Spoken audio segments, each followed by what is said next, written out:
guys, ikutin kegiatan kami selama camping di pinggir sungai. Bukan hanya berbagai jenis menu yang kita masak di sini, tapi juga kita tuh menggunakan tumbuhan hutan. Bambu ini tuh udah matang ya kan uapnya sebelum kita akan. Apalagi selama ini sering kali sepertinya teman-teman tuh udah nggak sabar banget lihat aku memasak biawak yang baru aja kami dapat di pinggiran sungai. Banyak sekali teman-teman yang berkomentar, ini tuh biawaknya nanti akan dimasak apa kak? Sebenarnya biawak ini tuh paling enak banget kalau dimasak rica-rica, apalagi pedes. Cuma karena kali ini kami tuh bawa keponakan kami guys, dan mereka tuh juga senang banget memakan biawak. Jadinya biawak ini nanti tuh nggak dimasak pedas ya. Oh ya guys, aku juga ada membaca komentar dari beberapa orang tuh yang komentarnya bisa dibilang negatif ya. Sebenarnya aku nggak masalah mau komentar seperti itu, tapi banyak juga orang-orang yang memakan hewan seperti ini. Jadi aku cuma mau bilang setiap orang mempunyai seleranya masing-masing ya guys. Jadi apapun yang mau dimakan yaitu terserah dari diri kita sendiri. Kalau misalnya kita tidak memakan apa yang orang lain makan, lebih baik kita menghargai aja ya. Apalagi untuk selera setiap manusia itu tidak bisa kita samakan. Oke guys, kita lanjut ke video. Nah tadi biawaknya udah dibakar oleh abang aku ya untuk membuang kulit bagian luarnya. Setelah itu abang aku melanjutkan untuk membersihkannya di pinggiran sungai. Nah daripada apinya nganggur, nggak ada yang dimasak ataupun yang dibakar, jadinya aku membakar terong aja deh. Sebenarnya terong ini tuh mau kami goreng dan dimasak sambal gitu guys. Cuman karena requestan bapak aku yang senang terong dibakar seperti ini tuh dari dulu, makanya kita bakar sekalian aja deh semuanya. Sebenarnya aku lebih suka kalau terong ini tuh digoreng dibandingkan dibakar ya guys, karena dibakar ini tuh rasanya lebih terasa banget asapnya. Tapi nggak masalah mau digoreng ataupun mau dibakar, sama-sama enak juga, tergantung selera lagi ya. Apalagi kalau masaknya di dalam hutan dan di pinggir sungai seperti ini guys, nggak perlu memakai bumbu-bumbu yang aneh-aneh, ini pun rasanya enak banget loh. Terong bakarnya juga udah siap. Di sini aku menemukan ada jambu hutan nih. Jambu hutan ini tuh nggak kita makan ya guys, ini tuh hanya menjadi makanan tupai dan juga makanan burung hutan. Lanjut lagi kakak aku merebus tempalang atau kerang yang baru kami dapat di sungai.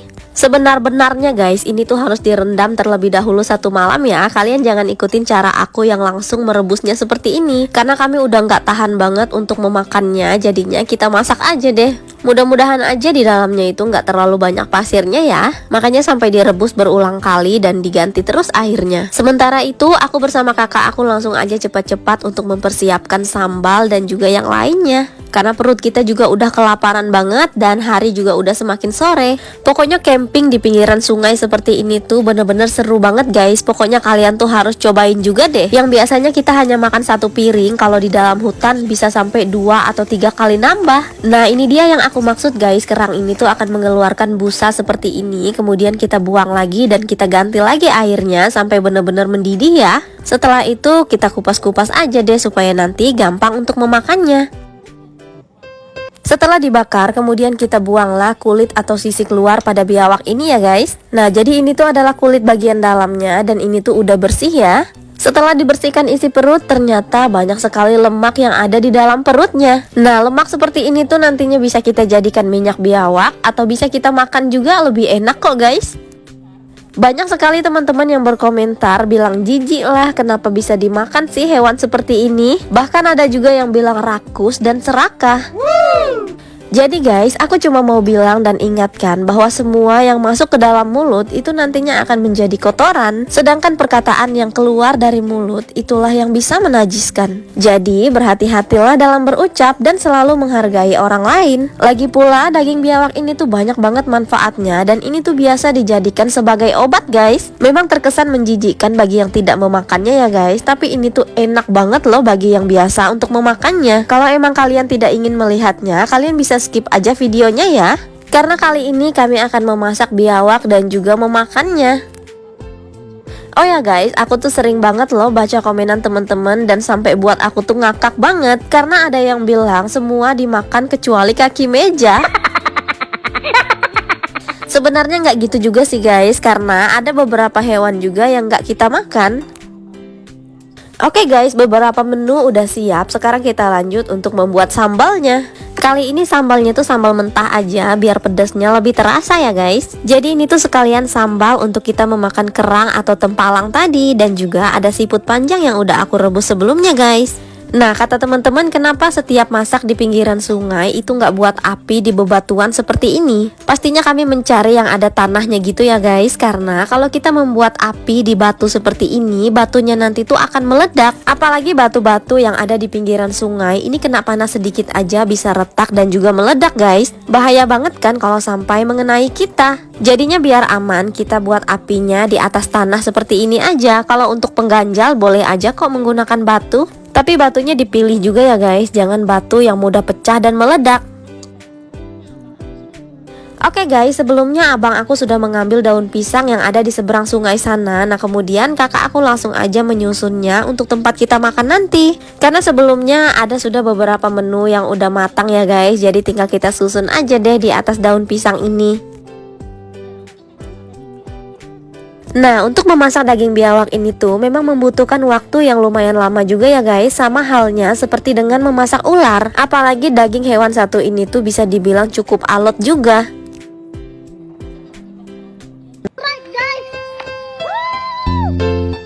Halo guys, ikutin kegiatan kami selama camping di pinggir sungai. Bukan hanya berbagai jenis menu yang kita masak di sini, tapi juga kita tuh menggunakan tumbuhan hutan yang bisa kita pakai sebagai tempat masak nasi ataupun tempat pemanggangan seperti ini guys. Selain itu juga beberapa menu memang kita langsung ambil di dalam hutan ya guys, seperti biawak ini yang kita dapatkan di pinggiran sungai. Adapun kerang tempalang dan juga siput yang kita dapat langsung di anak sungai ini. Wow, bener-bener seru banget ya guys. Padahal menu yang kita bawa dari desa cuma sedikit aja. Itulah memang rezekinya kalau kita tuh udah main ke hutan, pasti banyak aja yang bisa kita jadikan sebagai sayur.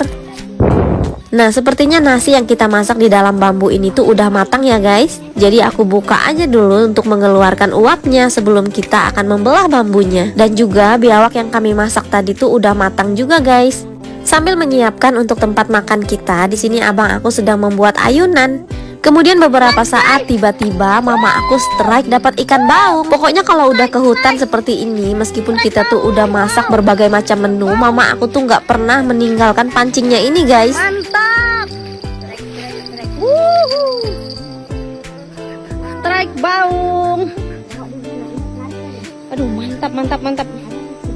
Mama gue nih hobi mancing deh. Mantap mah. Mantap, mantap, mantap. Mama aku udah. Gak cukup sampai di situ, kemudian mama aku menaang pancing lagi nih guys. Sementara aku sedang menyiapkan untuk makan kita. Dan inilah bagian yang paling aku senangin dan aku gak sabar banget guys untuk mencicipi semua menu yang kita masak hari ini. Apalagi menu yang paling best sellernya itu adalah biawak ya guys. Oh ya guys, selain biawaknya dimasak bumbu, ini juga ada beberapa bagiannya seperti lemak dan juga bagian ekornya kami panggang ya. Sebenarnya ini tadi tuh udah direbus terlebih dahulu dan kita panggang lagi supaya bener-bener wangi banget guys. Dan inilah bagian yang paling kita tunggu-tunggu. Kita bener-bener penasaran banget ya guys, gimana sih nasi yang kita masak di dalam bambu ini tadi. Karena kata mama aku, di sini aku tuh ada sedikit kesalahan di mana berasnya itu harus direndam terlebih dahulu supaya nanti nasinya itu nggak bakalan keras banget guys. Dan juga aku mengira bagian atasnya ini tuh mentah ya guys, tetapi itu nggak mentah sama sekali kok. Cuman memang bagian atasnya ini tuh sedikit lembek dan berair. Tapi di bagian bawahnya sepertinya sih oke sih guys. Kira-kira rasanya gimana ya guys? Apalagi beras yang dimasak di dalam bambu ini tuh adalah beras baru.